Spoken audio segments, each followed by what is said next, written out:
Aloha, everybody. Oh my gosh, I can't believe I just went there. But there's a reason for me trying to to channel my inner Hawaiian island vibes, and that's because this episode is with Gina Ho. Gina is the co-founder with her husband of Hawaiian Soda Company. You can go check them out if you're watching this intro here. You can see scrolling. They're on Instagram at Hawaiian Soda Co. or go to hawaiiansodaco.com to see where you can buy this amazingly delicious soda. And so we are going to jump into the story behind the brand. Why did they start it?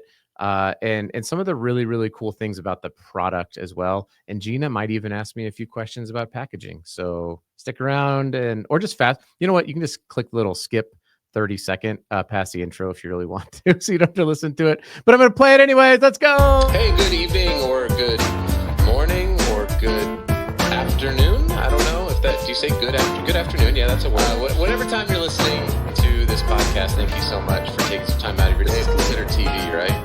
I'm guessing. We're live on the YouTube. Live on the YouTube. Not in Belarus, I'm told. For paper, you have to flatten it before you receive. I'm guessing they don't crush everything before they're collecting paper. Like 3D objects get routed away. If you leave your paper like a box, if you leave it assembled, the likelihood that it's going to get back goes down. Thank you so much for taking some time out of your day to listen to the people of packaging.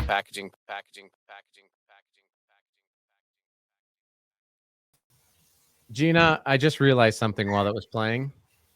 I need a new intro. Number one, it's a bit long. Number two, it's so old that I have added nearly a full sleeve of tattoos. I'm like, I gotta update and show off the artwork a little. Yeah. Anyway, well, Gina, thank you so much for joining the podcast here. I'm extremely excited to hear about the story and how you guys came up with the branding and the idea and all this kind of stuff. So first of all, why don't you just tell our listeners just a little bit about yourself? I'm guessing, do you live in Hawaii? Yeah, we're based in Honolulu, Hawaii. But before we roll into everything, I wanted to take just a few seconds. Adam, thank you for having me on the People of Packaging. It's like, I'm super stoked. We love packaging. And I'm super excited to be here with you. Amazing. And I'm excited because you primed me. You were like, I might have some questions for you.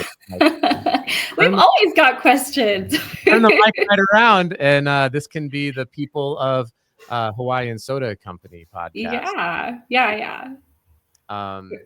Actually, I do have one question before you get into it. Absolutely. So, I'm an associate minister at a multi-ethnic church here in Salt Lake City, Utah, and we have a lot of people from all over, 31 different ethnicities I think are represented. Lots of folks are from Hawaii. I've always said Hawaii. So do I keep just saying Hawaii, or is it proper to say Hawaii? Because I would love to say it correctly. Yeah. Said it. Yeah. I mean, it should be Hawaii, right? That's proper. But I think people in general, as long as you show curiosity and learning exactly like you are right now, everybody's like, we're good. Perfect. Well then, but when you say like follow us on Instagram, do you normally say Hawaiian Soda Co? I do. I think just for, in text, right? Like we just try to simplify in text. You'll notice on our website, we try to keep it simple and straightforward, but yeah, technically it should be Hawaii. Got it. Okay. Well, that's good to know. I'm glad to know that. So you are in Honolulu, Hawaii.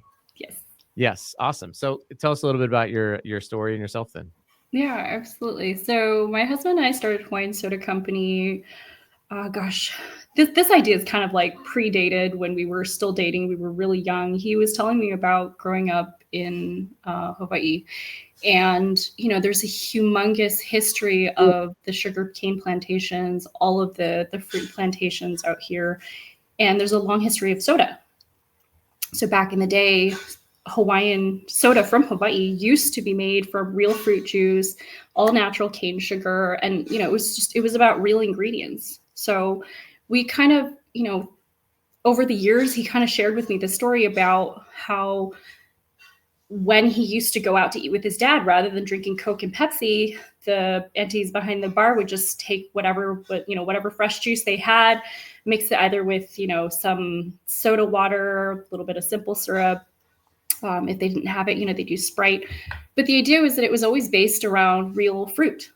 And this kind of just traveled with him through his life. And, fast forward to 2020, and we were sitting there in our kitchen going, why is none of, all of the soda brands are gone now? What's going on with this? How do we bring this back in a way that connects with, our consumers today? So, when we first started, we were thinking, okay, we really just want to make a soda that is an ode to Hawaii's history of soda, but also something that, is healthier for you, right? Today's soda it's kind of a dirty word, right? You think about it, you're like, oh, it's full of sugar, it's really bad for me. But the history of soda in Hawaii is totally different. It's about real ingredients, and we wanted to stay true to that.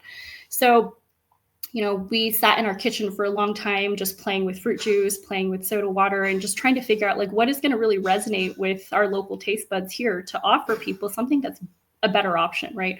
A lot of our other local beverages in the market, they've got 45 grams of sugar per 12-ounce can, which is, it's nuts. It's 2% fruit juice, and it's hardly juice. Right. And so we set out to create a product that would break that mold and bring things, just back to a state where life was simpler. So we use anywhere from 40 to 50% fruit juice. We don't add any sugar to our formulations, all natural ingredients, and it's also caffeine free. So it's a great option for, your backyard barbecues, amazing non-alcoholic option, but it also makes a mean mixer too. Lots of different ways to enjoy. So this sounds like number one, incredible. Number two, it seems simple, right? You've got fruit juice, you've got some simple syrup or whatever, and then you've got, but then I'm like, I bet you this is really complicated, because it seems like it's easier to can, stuff with a lot of stuff in it. I don't know how else to say it. It seems to be really difficult to keep something like this, maybe keep it fresh, keep it, so that it delivers on that promise. Yeah. Where they open up that can, right? You have on your website a paradise in every sip. So I have to believe that from the kitchen idea in 2020, it's okay, this is a great concept. Was it a bit of a harder journey, or was it to get to where you could commercialize it? Yeah, we brought on a food scientist to help us with that process, right? Certainly from the kitchen to a shelf-stable product, it's definitely a journey, and there's a lot that you learn along the way.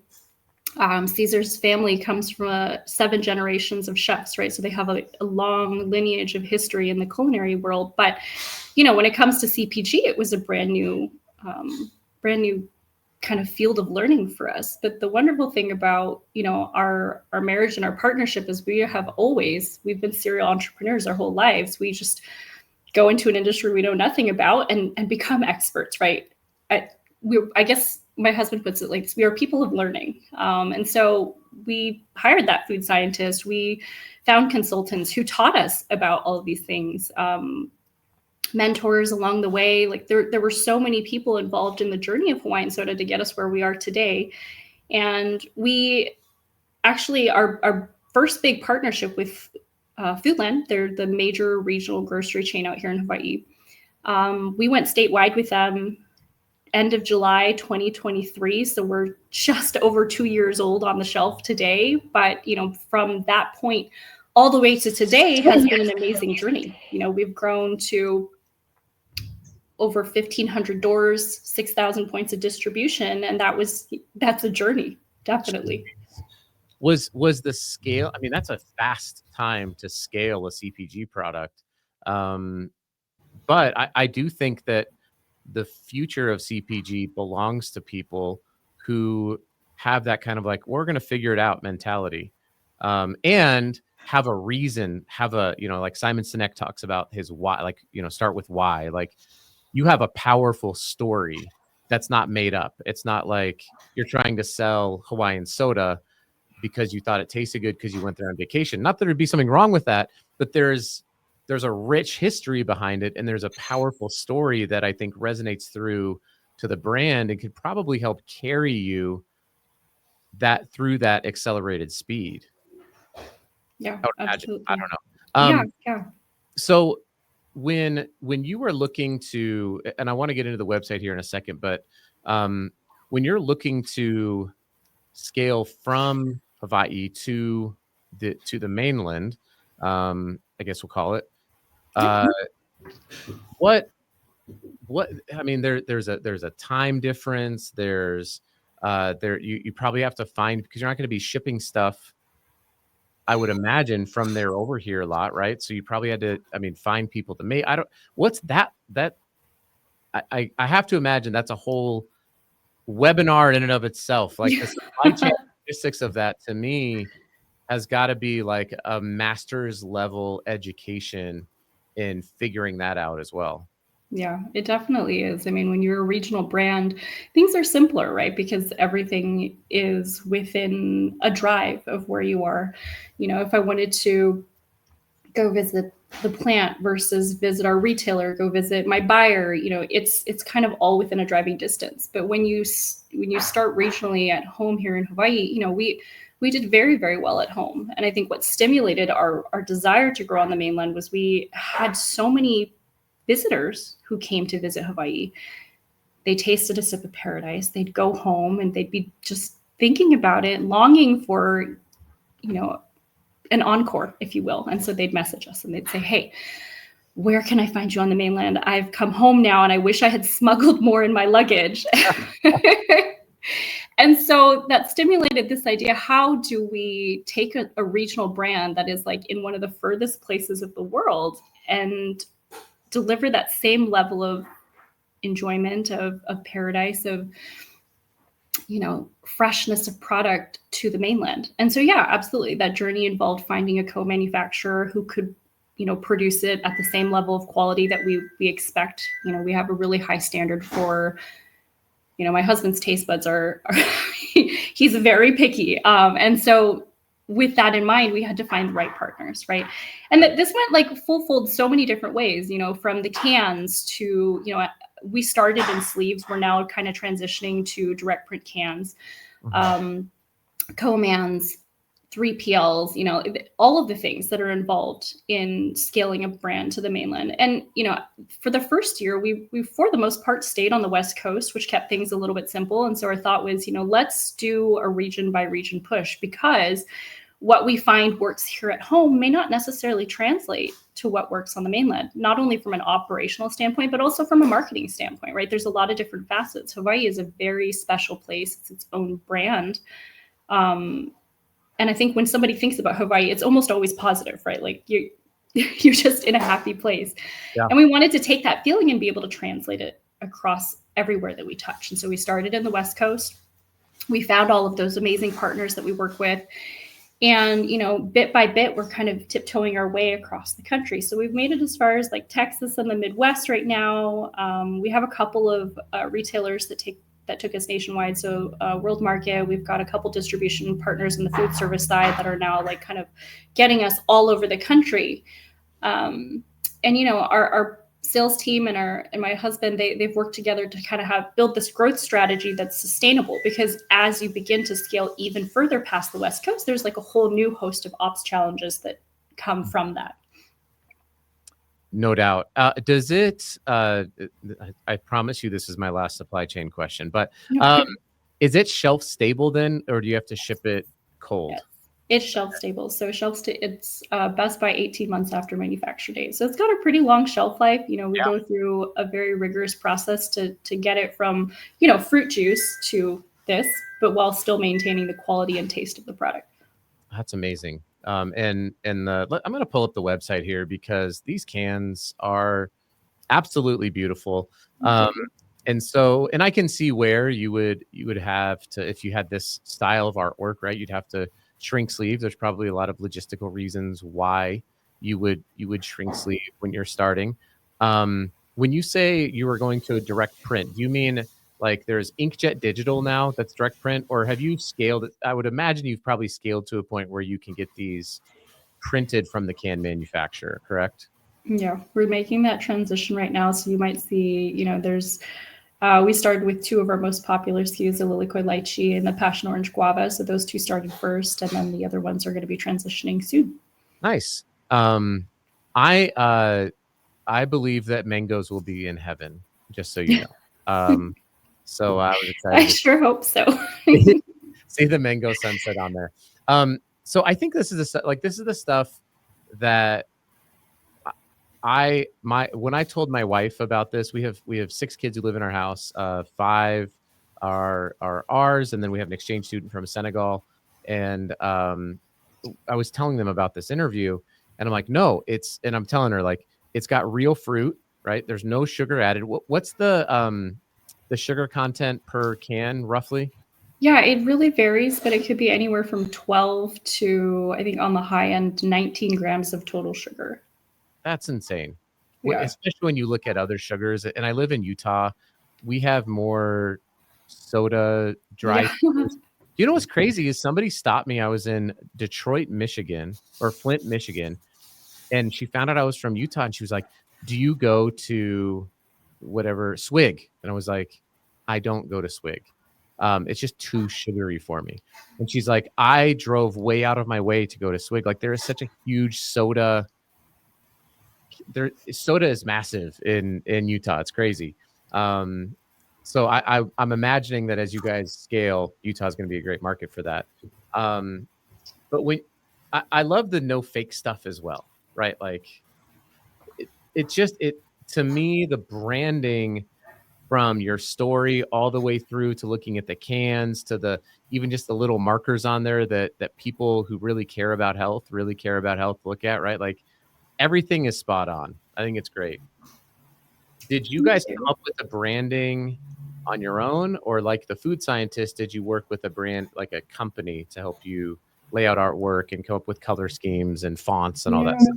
Yeah, so I would say that our can artwork is a collaboration between my husband, who, he is got a myriad of talents. Being a creative is one of them.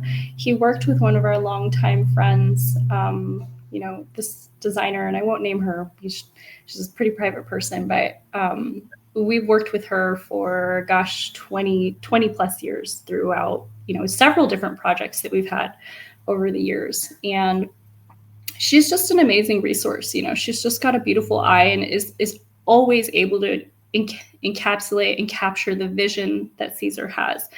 And, when we designed these cans, we were thinking about, okay, yes, we want this product is an ode to, soda of old, right? Coming back to a place of simple ingredients, real food, real ingredient sodas.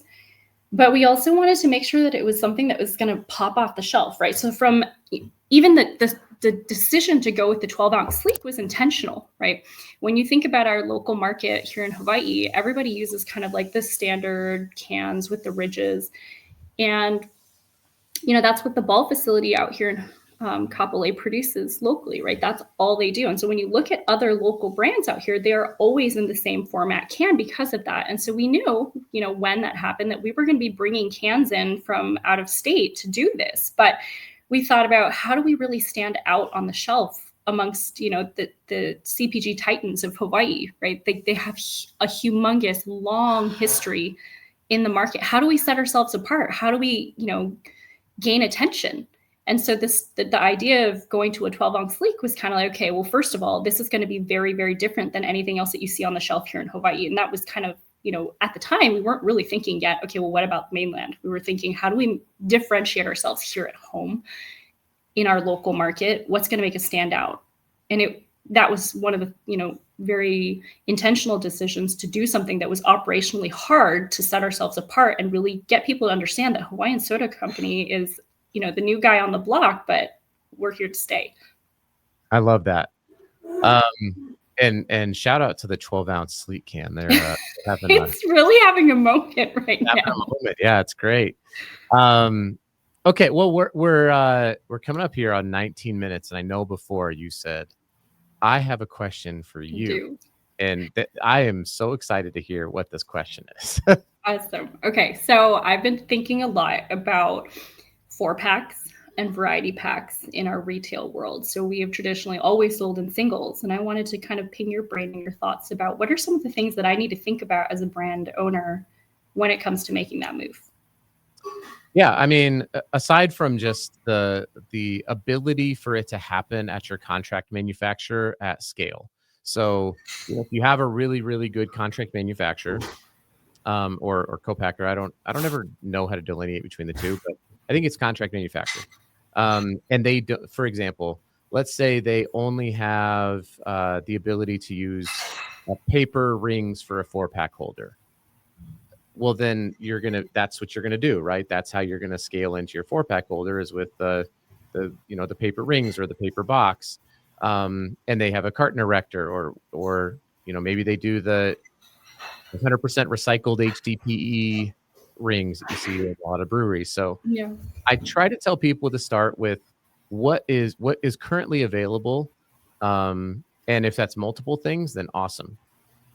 Then from there, it's a question of, well, is it how is it going to be retailed versus e-commerce? I think that the 4-pack in the actual box gives brands a ton of, obviously, real estate, but it also takes away the variability of the spinning on the shelf. Yeah. So let's say you have 4-packs that are sitting in these really cool paper holders that they have out now, right? I think they're way less material, all this kind of stuff. But if your cans start to spin and it's sitting there on the shelf, maybe somebody doesn't know what it is. And you can't depend on the retailer to do that. Whereas if you have a 4-pack in a rigid, a folding carton that's fully printed, even if they can't automatically do it, maybe it's an auto bottom, and so they're just filling it by hand for a little bit. And I have seen some brands honestly put those into a SEOC, like ships and own container, with a corrugated and a litho lam.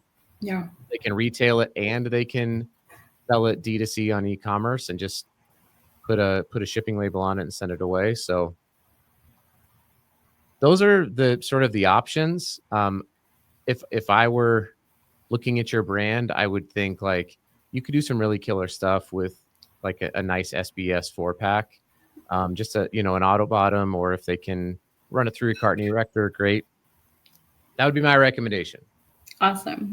That's a lot to munch on. So yeah, we've done our Costco box. That was such an amazing learning experience. And now we're like, we're getting asked for 4-packs, and it's a lot to think about, but I think that we could really hit it out of the park with something really, really beautiful.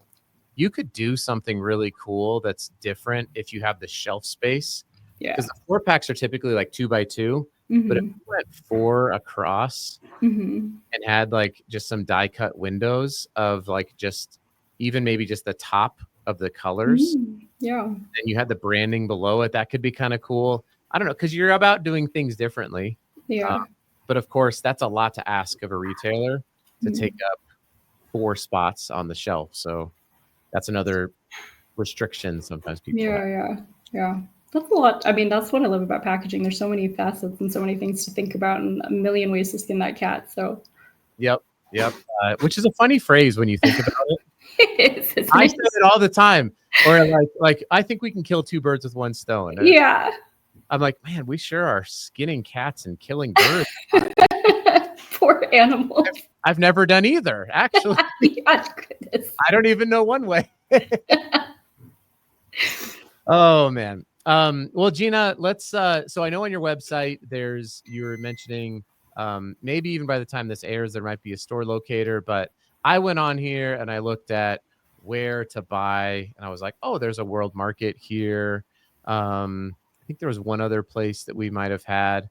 But this was a pretty helpful thing. What are some other ways that people could buy some Hawaiian Soda Company and have a little bit of paradise? Yeah, absolutely. So we try very hard to keep our Instagram and our website up to date. Admittedly, our sales team is just killing it, and it's not completely up to date, but I promise we will. We're building that store location finder so people can find us a little bit easier. But for those of you that are looking for a sip of paradise, but we don't have a store location available near you, you can definitely go visit houseofmanaup.com. They're a company based out of Honolulu, Hawaii as well, and they do ship our products. So you can always get them online too. Nice. And here is the Here's the aforementioned Instagram page as well. So everyone go check that out at Hawaiian Soda Co. Which is where so much business is happening these days, it seems like, is on social media. Well, Yeah. Gina, I am so appreciative of the fact that you made this great brand. I think it's awesome. Thank you. That's the thing I'm most excited about. And a shame, to my shame and detriment, I have been all over the world. I've been to India 5 times, never once been to Hawaii. So What? I know I've been to like 46 states. We have to fix this. My wife has said the same thing. She's like, why? Because she's never been either. I'm like, Yeah. I've been to Oh, Dubai, I've been to Nepal, Australia. yeah. I've been to Rwanda, Africa. Yeah, definitely. Okay, I'm gonna give you a little piece of advice. When you come, please Yes. call me. We will, we can do as much tour guide or as like local guide as you'd like. Sure. Let's have you visit Hawaii the right way. Okay. I'll make that happen. Well, Gina, I'm so grateful for you and for your husband, Caesar, right? That's his name. Yeah. And to Caesar for this company. I'm excited to check some stuff out. Everybody, just go follow them. They're expanding. They're doing some great things. So, any last words, Gina? No, just mahalo, Adam. Mahalo, everybody, for watching this podcast. We appreciate you, and come try a sip of paradise. Love it.